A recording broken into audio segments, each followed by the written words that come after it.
Hoy conversamos con el senador de Renovación Nacional, Francisco Chaguán. ¿Cómo está, senador? Buenas noches. Buenas noches, Álvaro, ¿cómo estás? Muy contento porque hoy día se aprobó nuestro proyecto de ley para establecer el feriado que conmemora a los pueblos originarios de nuestro país. Y ciertamente hoy día se cumplió con el trámite de la aprobación del veto del presidente de la República y el día lunes tendremos el feriado Sí. que sin lugar a dudas va a permitir comenzar a pagar la deuda que el Estado de Chile tiene con los pueblos originarios, con los 10 pueblos originarios de nuestro país. Espero que también se sigue avanzando también en el reconocimiento constitucional de los pueblos originarios con una nación pluricultural, también con el reconocimiento de las lenguas de los pueblos originarios como lenguas oficiales de Chile, proyectos que están presentados y que son de nuestra autoría también en el Parlamento. Sí, pero antes del lunes, el sábado, usted tiene una cita Así importante en es. su partido, en Renovación Nacional, donde es candidato a presidir la colectividad. Si usted gana, ¿termina la candidatura de Mario Desbordes, que es el otro candidato en la interna? No, en absoluto. Nuestra lista es una lista profundamente institucional y la candidatura presidencial ya está resuelta por un Consejo General y por tanto lo que vamos a trabajar nosotros es fortalecer justamente esa candidatura. Nosotros estamos convencidos que tenemos que recuperar a Renovación Nacional con un partido con identidad propia, con domicilio conocido, recuperar la mística, recuperar también la empatía social y por supuesto la calle. Y para eso es necesario justamente un equipo como el que me ha tocado liderar para presidir en esta nueva etapa de Renovación Nacional. Yo he señalado que estamos dentro de un tsunami rojo de extrema izquierda o un tsunami del populismo, tal como lo advertí en abril. Tuvimos el primer tren de olas con la elección de convencionales y la elección municipal, el segundo tren de olas con la segunda vuelta de gobernadores regionales y tenemos que evitar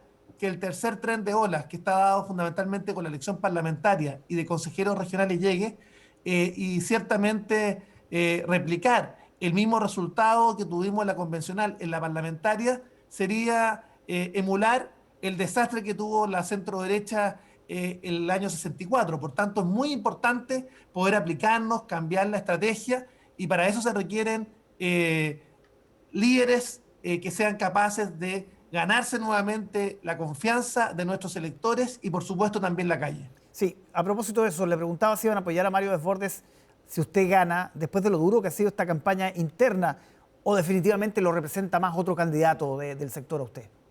No, yo soy eminentemente institucional. Nuestra lista además recoge la diversidad del partido y en ese contexto creemos sin lugar a dudas que lo resuelve el Consejo General tiene que respetarse y por tanto vamos a trabajar para fundamentalmente la campaña parlamentaria, la campaña de consejeros regionales y por supuesto también la campaña presidencial. Chile Vamos obtuvo una sola gobernación el fin de semana. ¿Puede quedar con estos resultados fuera de la segunda vuelta presidencial? ¿Existe ese riesgo a propósito de lo que usted hablaba del tsunami rojo? Por supuesto que es un riesgo. Primero, y lo más relevante, es recuperar la confianza de los propios electores del sector. Nosotros perdimos prácticamente 1 millón de votos si uno compara la elección de convencionales con la elección parlamentaria anterior. Y por eso es tan importante fijar una estrategia distinta. También tuvimos un costo dado fundamentalmente por el desgaste del gobierno. Y tercero, yo creo que de alguna manera estamos frente a un partido que se ha desdibujado desde el punto de vista de las que debieran ser las luchas que corresponden fundamentalmente a la defensa de las libertades y la democracia. Por ejemplo, la defensa del derecho preferente de los padres para educar a sus hijos, o los temas que dicen relación fundamentalmente con evitar una eventual expropiación de los fondos de pensiones, son temas que en definitiva deberían estar en el tapete de la discusión pública o cómo somos capaces de apoyar de manera mucho más efectiva a los emprendedores cuando estamos viviendo una de las pandemias sanitarias y económicas que han golpeado tan fuertemente a las MIPIMES. Entonces Sí. son los temas en los cuales nuestro partido se ha desdibujado y además tomando en cuenta que a nuestro juicio tenemos una coalición como Chile Vamos que no existe en la práctica. No lidera, no es capaz de incidir en el debate público, no tiene interlocución con el gobierno. Hoy día las únicas reuniones de la coalición son en el Comité Político de la Moneda y de alguna manera no aprendimos lo que la experiencia de la concertación durante los 30 años de gobiernos democráticos donde tenían interlocución, tenían capacidad de liderar, incidían en la agenda pública y eso diría que es una dificultad que es un verdadero Sí. talón de Aquiles de nuestra coalición. Senador, Tenemos que darle vida a nuestra coalición y darle vida en la calle a nuestra coalición y por supuesto salir a defender cada una de nuestras ideas con proactividad. sí, se agotó Chile Vamos, se acabó, porque no existe la práctica, dice usted. Yo diría que acá tenemos un problema de origen. Cuando se constituyó la coalición en su momento, la Alianza por Chile, recordar que la institucionalización fuimos 12 parlamentarios, tanto Hernán Larraín por una parte y el que habla por otra, en ese entonces yo era vicepresidente de Renovación Nacional, logramos avanzar en la institucionalización de la coalición.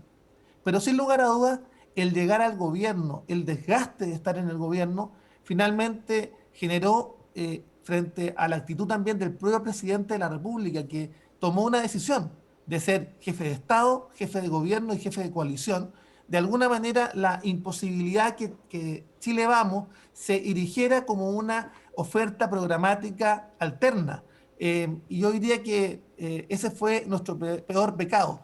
Y el otro, yo diría, es que el liderazgo en las ideas también se fue diluyendo. Si uno analizara cuáles fueron las ideas que nuestra coalición puso sobre la mesa en la elección de los convencionales, vemos que hubo una pobre debate de ideas.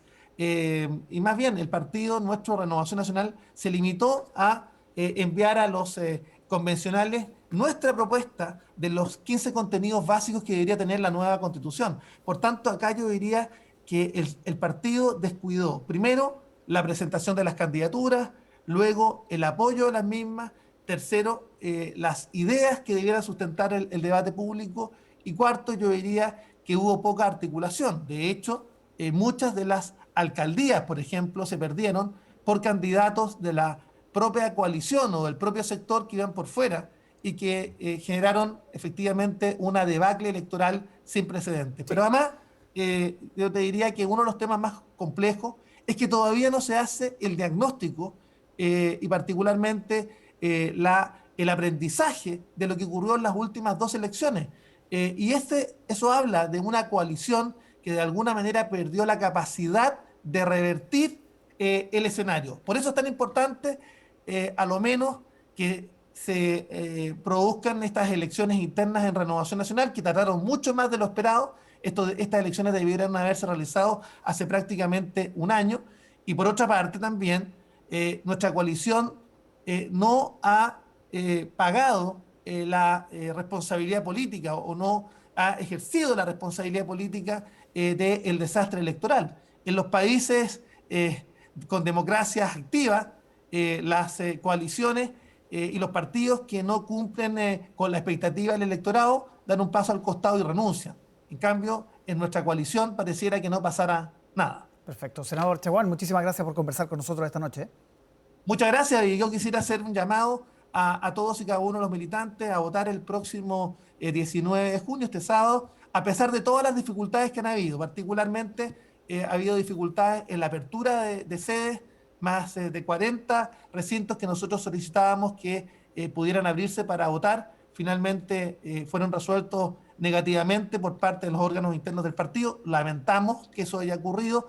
Creemos que no hay que tenerle miedo a la democracia interna y por tanto el llamado es a participar, por supuesto, y a votar por el cambio, por un nuevo RN, pero inspirado en los valores fundacionales del partido. Un abrazo grande, Álvaro, y por supuesto esperamos que el sábado sea una oportunidad para reactivar a nuestra militancia en Renovación Nacional.